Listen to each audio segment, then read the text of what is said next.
खळगुड बनवून तयार आहे। खूप छान सुवास येतोय, मस्त झणझण हिरवी मिरची, लसूण आणि कोथिंबीरचा रंग तर आहा अफलातून दिसतोय। ऑलरेडी तोंडाला पाणी सुटलंय। नमस्कार, मधुरात रेसिपी मराठीमध्ये तुम्हा सर्वांचं खूप खूप खूप मनापासून स्वागत। आज आपण खळगुट कसं बनवायचं ते बघतोय।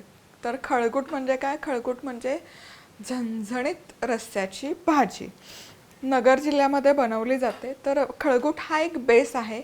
हे असंच तुम्ही खाऊ शकता, पण वेगवेगळे त्यामध्ये व्हेज नॉनव्हेज व्हेरिएशन्स करू शकता।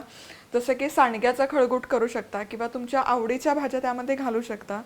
त्याचबरोबर नॉनव्हेजमध्ये बोंबलाचा खळगुट करतात, मटणाचा खळगुट करतात। तर बेस फक्त लक्षात ठेवा, पण खूप अफलातून आणि जबरदस्त आणि वेगळी रेसिपी आहे।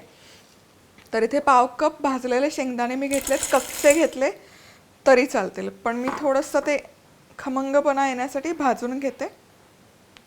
भरपूर सारी स्वच्छ धुवून घेतलेली कोथिंबीर, लसूण आणि ऑफकोर्स झणझणीत हवं त्यामुळे एक 8 ते 10 तरी हिरव्या मिरच्या, आणि हे मिक्सरमध्ये याची मस्त स्मूथ अशी पेस्ट करून घ्यायची। बेसिक फिरवून झालं की पाणी घालायचं, छान अशी पेस्ट करून घ्यायची।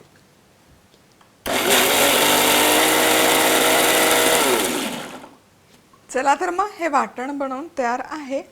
आहा जबरदस्त, काय सुंदर रंग आणि टेक्स्चर आलं तुम्ही बघू शकाल, आणि मिरची आणि लसूणचा झटका मस्त नाकात जातोय। वा,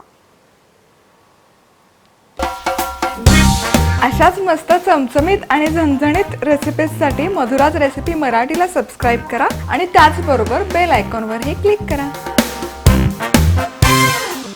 आता खळगुट बनवण्यासाठी इथे एक 3 चमचे तेल गरम केलेलं आहे। कांदा घालते, कांदा नाही घातला तरी चालेल, तेलामध्ये फक्त ही पेस्ट परतायची। पाणी घालायचं, मीठ घालायचं आणि खळगुट तयार। पण मी कांदा घालते थोडासा बारीक चिरलेला, आणि कांद्याला मस्त सोनेरी रंग येईपर्यंत फ्राय करून घेऊया। चला तर मग इथे कांदा मस्तपैकी फ्राय झालेला आहे। आता आपण ही जी पेस्ट बनवून घेतलेली आहे ही पेस्ट घालूया मस्त, आणि मस्तपैकी एक 3 ते 4 मिनिट परतून घेऊया। खूप छान सुवास येतोय, मस्त झणझण हिरवी मिरची, लसूण आणि कोथिंबीरचा रंग तर आहा अफलातून दिसतोय। आता यामध्ये गरम पाणी घालायचं। थोडंसं सैलसरच असतं खळगुट, म्हणूनच त्याला खळगुट म्हणतात। मीठ चवीपुरतं। आता हे असंच ठेवू शकता, काहीच हरकत नाही, पण माझ्याकडे मटार आहे, फ्रोझन मटार, मग मी मटार घालते। सांडगे पण शिजवून घातले, क्या बात आहे। आता हे मस्तपैकी एक 7 ते 8 मिनिट उकळून घ्यायचं, दणकून उकळून घ्यायचं। चला तर मग हे झणझणीत खळगुट मी मस्तपैकी उकळून घेतलंय, आणि तुम्ही बघू शकाल काय सुंदर दिसतंय, जबरदस्त। तर आपले जे मधुराज रेसिपीचे मसाले आहेत ते अमेझॉनवर उपलब्ध आहेत। त्याचबरोबर तुम्ही व्हॉट्सॲपवरही ऑर्डर करू शकता, 9136822224।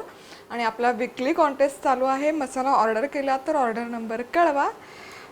तुम्हाला लकी विनरला 3 लकी विनरला मस्त बक्षिसं मिळतात। अमेझॉनवर मसाला ऑर्डर केला कॉम्बो तर भातुकलीचं एक छोटंसं इटुकलं बिटुकलं भांडंही मिळतं। खळगुट बनवून तयार आहे, मस्त दिसतंय, माझ्या तोंडाला ऑलरेडी पाणी सुटलंय, तुम्ही बघू शकाल। आहा छानपैकी उकळी पण आलेली आहे, रंग जबरदस्त आहे। कसं खायचं? गरमागरम भाकरी घ्यायची, मस्त चुरायची, त्यामध्ये हा रस्सा घालायचा, चुरून चुरून खायची, मस्त लागतं। किंवा भाताबरोबरही खाऊ शकता, पण भाकरीबरोबर चुरून खायची मजा काही औरच।